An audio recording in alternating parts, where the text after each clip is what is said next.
지난해 발간한 2018년도 주택건설 사업 전망 리포트에 올해 전국 아파트 가격 5%, 서울은 15% 상승할 걸 예상했다.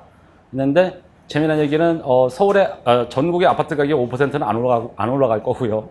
서울의 아파트 가격은 맞았어요. 다른 기관 보고서에 비해 압도적으로 높은 상승률 전망치다 이렇게 나왔고요. 이 사람이 전 얘기했던 게 집값이 특히 많이 오르는 곳의 특징은 이렇게 해놨는데 통계를 보면 지난해 강북권 아파트는 8.4%, 강남권이 12.2% 올랐다. 강북에서는 마포, 성수동, 옥수, 금호동 새 아파트 대단지가 들어선 곳들이 많이 뛰었다. 강남권에 30% 안팎으로 오른 곳이 널려 있다. GBC, 즉 중심 업무지구를 갖다 우리가 GBC라 불러요. 중심 업무지구 호재로 2호선 삼성역 인근이 급등했다. 반면에 서울에서는 동북권은 거의 안 올랐다. 집값이 많이 오른 곳은 직주근접, 톱 브랜드, 대단지, 역세권 등 장점을 갖추고 있더라. 이렇게 얘기가 나왔어요. 그 다음에 또 올해도 서울 아파트 값이 큰 폭으로 오를 것이라고 전망한 근거는 냈는데 이제 뭐라고 얘기하냐면은 수급의 불이치가 가장 크다. 서울의 주택 수요는 줄지 않았다. 2010년 이후 감소하고 있지만 세대수의 등락은 있어도 2011년 이후 대체적으로 늘어나는 흐름을 이어가고 있고 1인 가구도 꾸준히 늘어나고 있더라. 근데 반면 공급은 늘지 않았다. 이런 거. 그다음 밑에 보면은 하지만 한국 주택시장은 밸류에이션 측면에서 전혀 과열된 상태가 아니다. 향후 수년간 공급보다 수요가 더 강한 시장이다. 당분간 수도권 부동산 가격이 오를 가능성은 아주 높다. 지난 10년간 미뤄뒀던 재건축이 본격화되고 있어서다. 강남, 서초, 송파 등 1970년도, 1980년도에 주로 지어진 아파트 단지들이 대부분 재건축 대상이다. 라는데 서울에 지금 재건축 대상되는 세대수가 얼마 정도 되시는 분 혹시 아시는 분? 30년 이상 된 거예요. 올해가 27만 호고요. 내년 딱 되면 34만 호예요. 미친 거죠? 2023년이 되면요. 전국에 30년 된 이상 아파트가 전국에 200만 호가 넘어요. 전국에. 어마어마한 거예요. 이런 걸 본다면은 이 재건축 시장이 굉장히 큰 거거든요. 앞으로도 전 서울에는 기본적으로다가 아파트 가격이 올라갈 수밖에 없는 그런 기본적인 어떤 그 내재적인 게 있어요. 그러니까 아까 여기도 있지만 수급의 불일치예요. 즉, 주택 수요자는 많은데 신규 수요자는 많은데 뭐 신규 공급은 없고요. 또 그리고 일단 일반 수요자들도 신규 주택 수요자 말고 일반 수요자들도 많이 있는데 왜냐면 주택 공급이 없잖아요. 뒷부분에 가가지고 좀 더 자세하게 좀 얘기해 드릴 거예요. 그 다음에 서울 아파트 가격 상승 이후 이투데이가 2017년 11월 27일 날 발표한 건데 거래량이 반토막 났는데도 가격이 왜 오르는지 다들 의아해하고 있지만 원인은 구매 수요 증가였다. 아까 얘기했던 거 뭐였죠?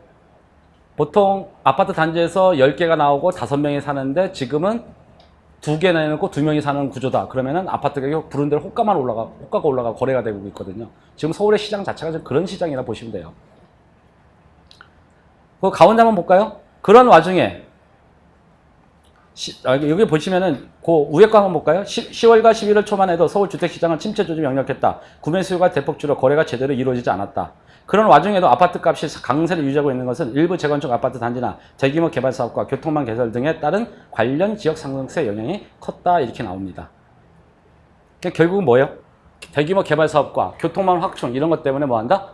움직이는 성향이 굉장히 강하다는 얘기예요. 다음 페이지 보시면요. 정부가 강남 집값 잡을 수 없는 5가지 이유론에서 월간 중앙에 2018년 2월 20일 날 나온 건데 그럼 재밌습니다. 이거 읽어보니까. 그 밑에 그 땡땡 쳐져 있는 거 볼까요? 팔려고 내놨던 집주인도 막상 계약한다고 하면 돈 욕심에 거둬들인 판이다. 거래되면서 가격이 오르는 것보다 내놓은 사람이 적어 호가가 많이 올랐다. 무슨 말인지 아시죠? 그러니까 실제로 매물이 나온 게 많이 없어요.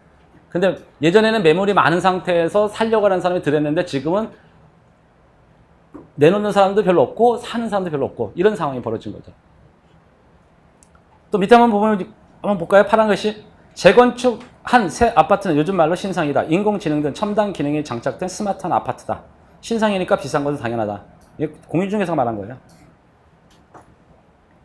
집주인이 호가를 높게 부르는 것은 조합원이 내야 하는 추가 부담금, 재건축 초과 이익 환수에 따른 6억 8억의 부담금, 예정된 종합부동산세, 대출금과 이자 부담, 미래가치에 추정 금액 등을 감안해 산정을 했다고 봐야 된다. 정부가 집값에 부담금을 퍼부으면서 그 부담금이 결국 시세에 반영되는 구조다. 그렇죠? 그러니까 재건축의 신상 구조인데 재건축 아파트가 신상인데 그걸 누구나 신규 주택을 원해. 근데 거기에다가 뭐야? 각종 부담금 하여튼 엄청 뚫겨 버리니까 결국은 뭐예요? 그걸로다가 주택을 잡겠다는 게 결국은 뭐를 올려버린 거야? 아파트 가격이 거꾸로 올려버린 거죠. 왜? 그거 감안해가지고 뭐 한다? 호가를 불러버리니까. 밑에 한번 볼까요? 5가지가 이유인데요. 첫째, 시장 원리. 수요는 많은데 공급이 딸린다 이거예요. 이건 아까도 얘기 다 해드렸죠. 근데 여기 시장 원리도 수요는 많은데 공급이 딸린다 하면 재미난 거 해드릴게요.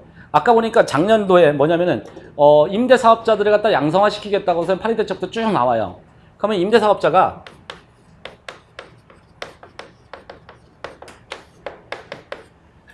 (2018년도 4월 30일까지가) 딱 임대사업자들 등록되어 있는 개수를 봤더니 이때 나왔던 통계 자료예요. 서울이 4만 명, 전국 다 합쳐가지고 7만 4천 명 정도 됐거든요. 그 중에 서울이 4만 명이에요. 근데 4월 30일 날 얘기한 거예요.